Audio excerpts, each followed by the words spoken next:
2 out of 3. All right.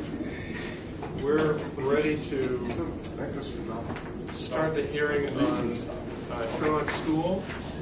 And this is the third time you've been before us.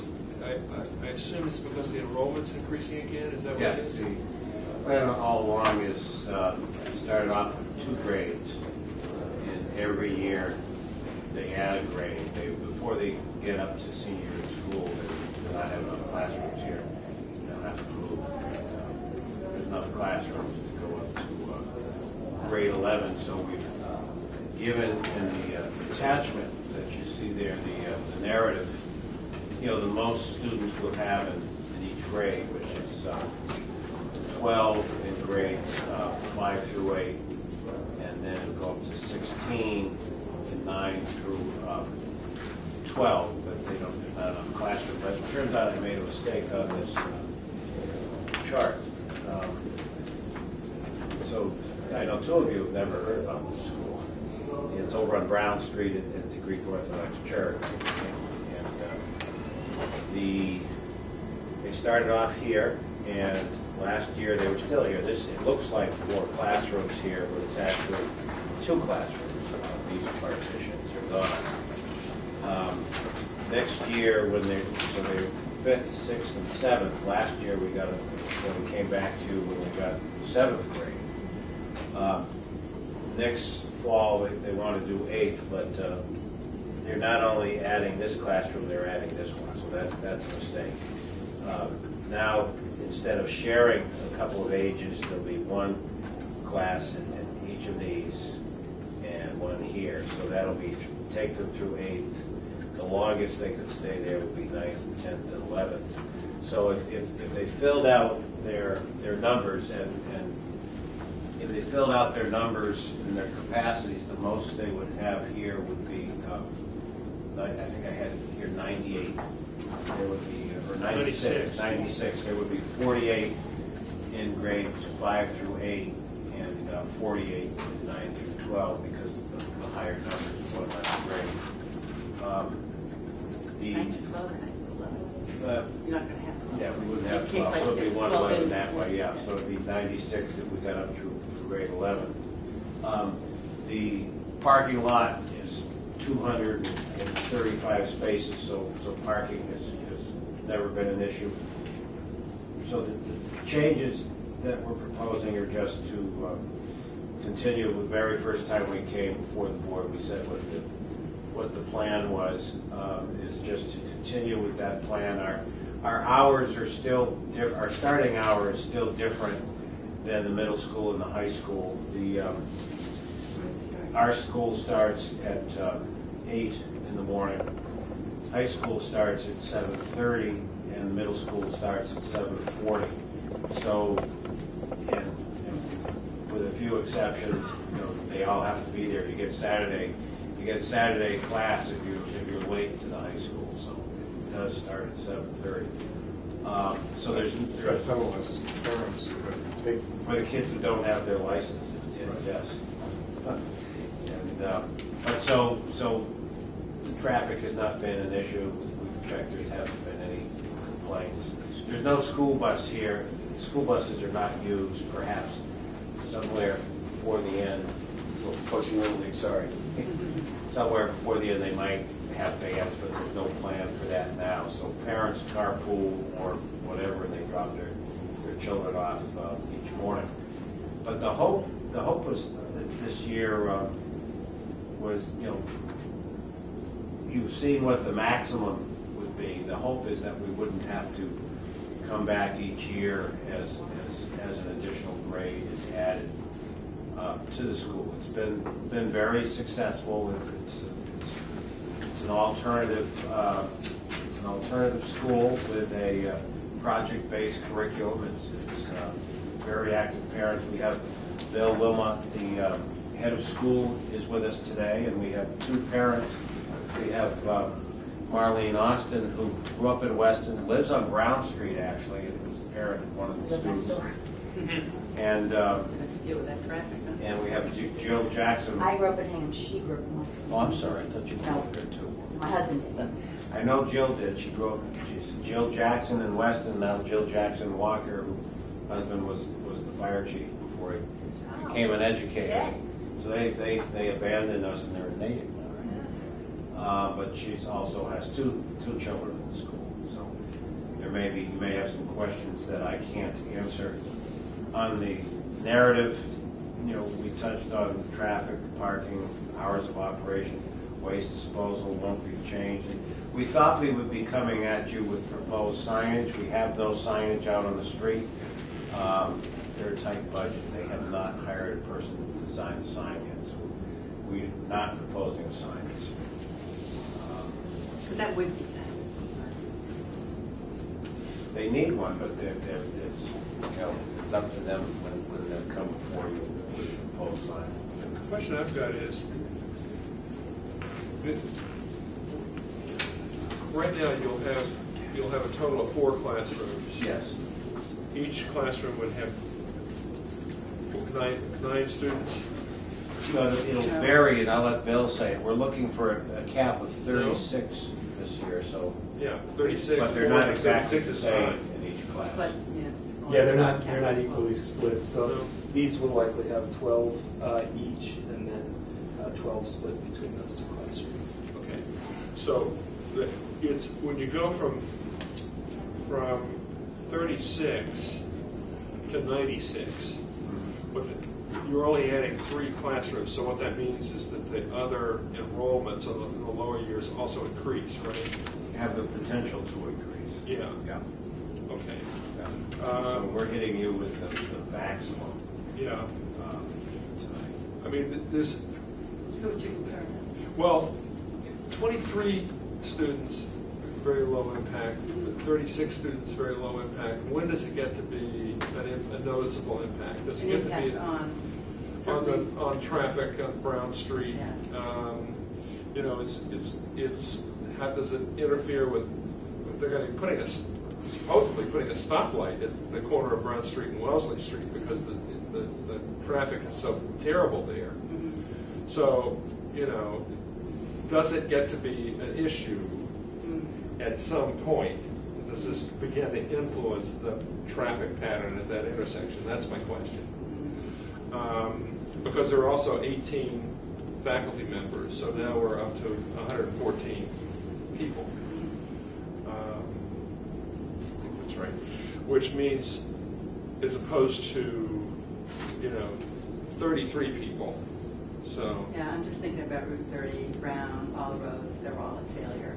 Yeah. Now between 8 and 9, there's nothing you can do. I mean, certainly limiting the school size isn't going to make any difference. It's not between, It's it's not not bad. between 8 and 9, it's between 7 and 8, because that's when the school starts. Right. So you've got the commuters cutting through, I really believe the stoplight is going to help with that. And it's the school traffic to the high school and the middle school. And it's just that And it's cross-town that, traffic. it's that 2 to 3 and 7 to 8. I can't even get out of my driveway between Right. 7 and 8. So we purposely put the hours of school outside of those windows. Yeah, so you're leaving between 4 and 5. Between where? Faculty leaves it between 4 and 5. Right. Students leave at 3. Some of them the- stay later. Yeah, so the students can arrive as early as 8. School Yeah. starts at 8:15, ends at 3, and then we have after-school programs that end at 4, 4:30. So they're kind of trickling out at the end of the day over the span of an hour and a half. Do you have any carpooling policy that you actually sort of help parents that live near each other get, know each other so they can then, make it, because there's a logic to Right. carpooling. Yeah, no, we encourage carpooling, try to set those up. I think we probably have, among the 23 students, we have 4 or 5 active carpools right now. So. I think what you have in this type of school, the cost, and some of these kids have needs, have very vested parents that probably go out of their way to drive their kids. I could be wrong, but I think that's probably what they're looking at. Yeah. Where's the student population come from? We're coming from all over. Our largest town is Natick. Other people are coming from Concord, from Eden, from Brookline, Boston. So buses wouldn't work. Yeah, buses are not Even practical with for us. 96, It's just yeah. like, yeah. It's gotta be cars. Yeah, I mean, at some point, it may make sense for us to run a single bus in from Boston or up from the south or something like that. So I'm just very interested in how it's unusual to watch a new private school just sort of start de novo, you know, and then watch it grow. It's interesting. I mean, what niche do you fill within? I mean, there's a lot of private schools in Weston. There's a lot of private schools around here, so. So it's very hands-on, project-based. We emphasize social emotional learning, treating that equally with academic learning, and integrating social emotional learning with academic learning. Are you also responsible for taking all like the state exams to make sure the kids are keeping up academically? No, like any other private school, we don't have to take the MCAS exams. Right. Really, I didn't realize the private schools didn't have to take them. So how do you measure progress sort of against other kids? I mean, I'm thinking about, I'm a senior in high school, I'm going off to college, and I'm from a school that has not been able to sort of tell me where I am in the great scheme of things. Right. So we use the MAS curriculum frameworks as kind of the starting point for the curriculum. And the students are building a portfolio of their work over time. It's a kind of a measure day-to-day of what they're, how they're doing. We do pre- and post tests in math, science, writing, and reading. And then, you know, when they're ready to head off to college, they'll take the ACT or the SAT. I'm sure you guys have this. We just reviewed earlier tonight a camp, a Red Sox camp at the Cambridge School. And they had like 12 pages of sort of their emergency action plan for every different contingency and stuff. Dealing with bullies, You guys, I mean, defibrillators, the whole 9 yards. You know, lost camper, inclement weather, other kind of national emergency or something. You guys have all that written down and Yeah, so I'm sure you do. Chief Walker. Yeah, Walker actually did. That's right. So I should have known the That's answer to terrible, that question. You can see you smile. And he teaches at the fire academy. Yeah, I know. So obviously, parents must be very happy because it's a growing group. I mean, it would have just stopped. And it's word of mouth, I assume. I'm not sure how you advertise. Mostly word of mouth. And if you were going to compare yourself to a private school within the Metro West area, which one would you compare to? None of them. None of them. Because as you're talking to me, I'm thinking more like Cambridge School, which has always been sort of project-based and kind of really individualized and things like that. And they're extremely successful with their arrangements. There's not much of why we started this. Started off with core parents. Really? So it's parentally driven. Wow, interesting. Excellent. We have 3 kids in my family. One's in Meadowbrook, one's in Weston Public Schools at Woodland, and one at Tremont, and because she needs a school like Tremont. Meadowbrook couldn't fit her needs in any of the private schools, and she's having a much smaller classroom than she could get in Weston Public Schools, so this works for her. Drives me nuts because I'm going to 3 different schools and I'm sure you have no life. 3 different back-to-school nights, but it's you do what works for your kid, and this is what she needs. Well, it sounds great. What I would suggest is something like this. What I'm looking at is the camp jumping from, or the school jumping from 50 to 114. 50 today, 114 out there, several years. When they have the 11th grade. Yeah, when they finally have full growth. Well, they can have the 11th grade before, but just not a lot of 11th graders. In other words, they're going to be filling it up. Right. No, but they'll be there. I mean, don't change sort of. Well, Go ahead. Sorry, I'm sorry now. Potential.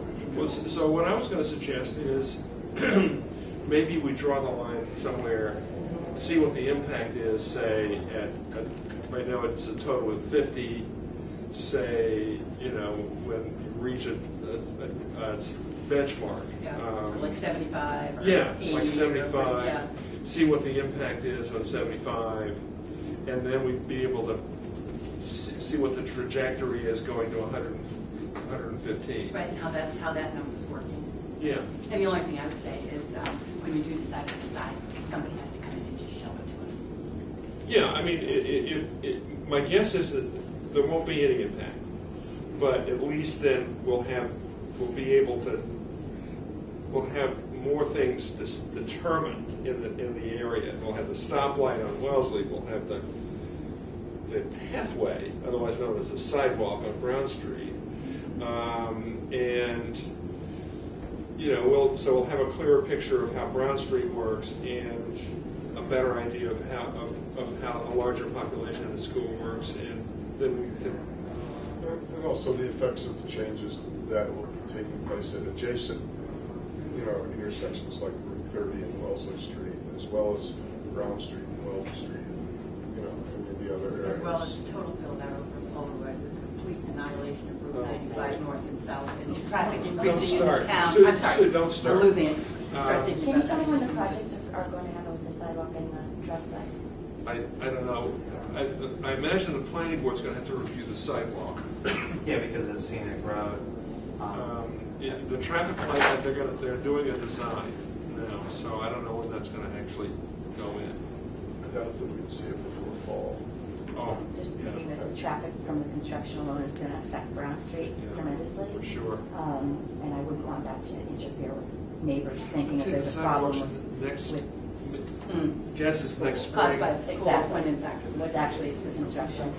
Having lived through the St. Demetrios construction project, Mhm. it's been fantastic. They've been amazing. They could have been Good. nicer. They could have been more polite neighbors to me. Never had a problem with them, even with the demolition. Is it all done? It's finished. Yeah, it's all done. Somebody sent us to me. So does that seem like a reasonable? Yes, suggestion? absolutely, yeah.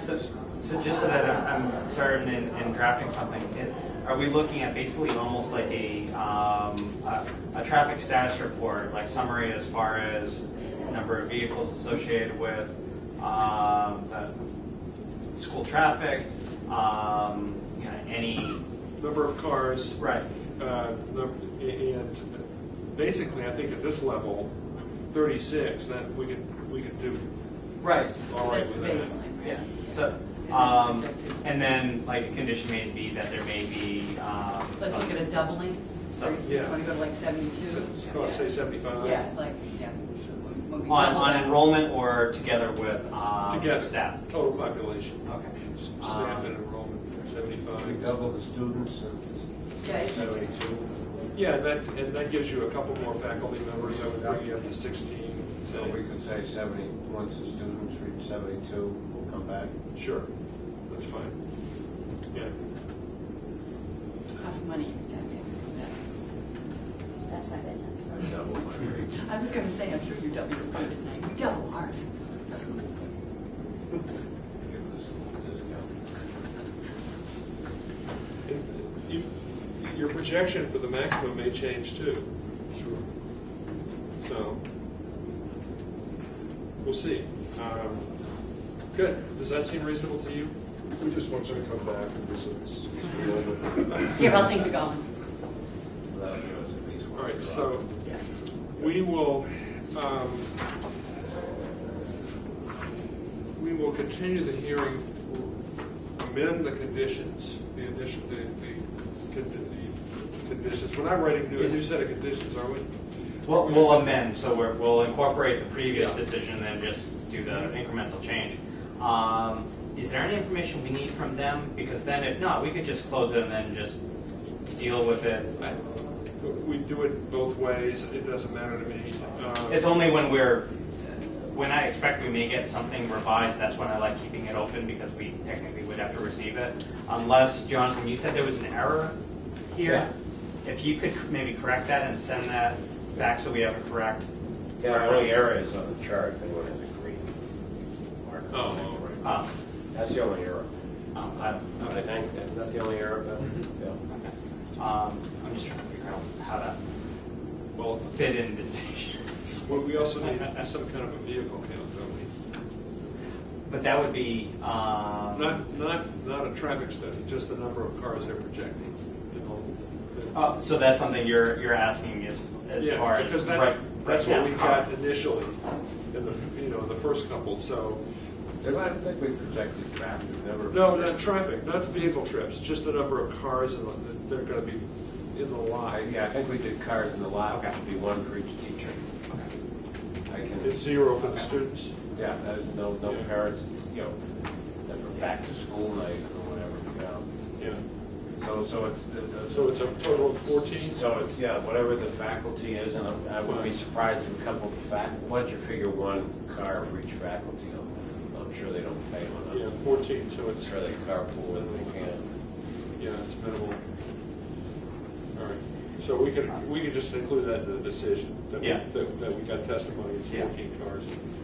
Then then I suppose we could close it and then review the draft amended certificate It's realistically going to be on the 18th. on the 18th of June. Yeah. Okay, so that's what we'll do. Anybody want to move to close the hearing? So moved. Second. All in favor? Aye. So we'll send you an amended certificate after the 18th. All right?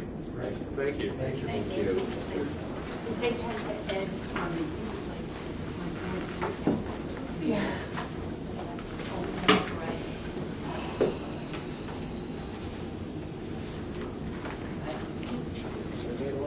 Is that early? Both my sons, great.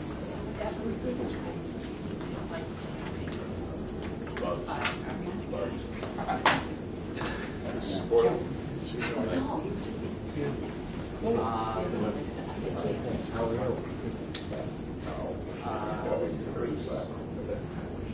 Just want to make sure. Excuse me, Attorney Levy? Yes. Are you here for the next? 22 Sears? Okay, I just Is want to that- make sure there wasn't something separate. We still have 5 more minutes. Okay.